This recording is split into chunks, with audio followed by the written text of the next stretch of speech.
Assalamualaikum warahmatullahi wabarakatuh. Perkenalkan saya Muhammad dari KKI kelas 1B Hukum Keluarga Islam Fakultas Syariah, ingin menyampaikan tentang sumber-sumber hukum dagang.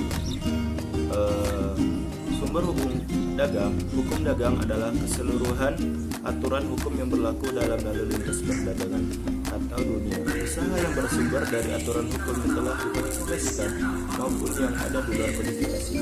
Dari pengertian hukum, dagang tersebut dapat diketahui bahwa sumber dari hukum dagang berasal dari aturan hukum yang telah dikodifikasi dan ada pula yang di luar kodifikasi.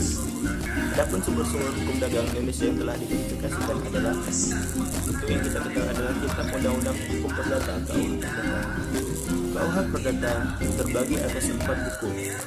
Buku 1 mengatur tentang orang, van personen. Buku kedua mengatur tentang benda, van zaken. Buku ketiga mengatur tentang perikatan, van bersentenissen. Dan buku keempat mengatur tentang pembuktian dan kadaluarsa, van leges and salajari. Bagian dari KUH Perdata yang mengatur tentang hukum dagang ialah buku 3 dan sebagian kecil dari buku 2. Kitab-kitab undang-undang hukum dagang. Adapun ruang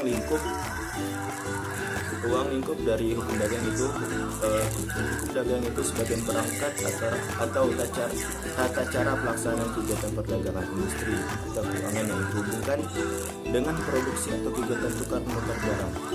Hukum dagang yakni satu keseluruhan keputusan yang mengatur kegiatan hukum perekonomian.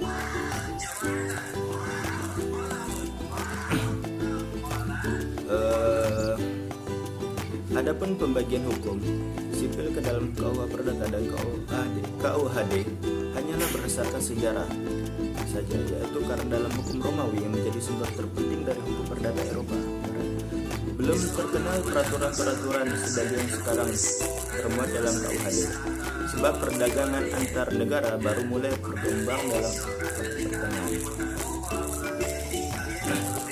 Menurut Sudirman Karto Hardikprojo, KUHD merupakan suatu lex spesialis terhadap KUH sebagai lex generalis.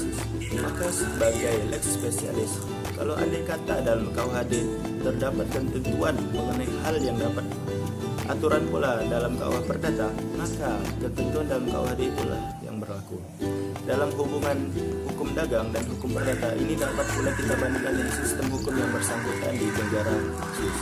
Seperti juga di tanah air kita, di negara Swiss yang juga berlaku 2 buah kodifikasi yang kedua-duanya mengatur bersama hukum perdata ini.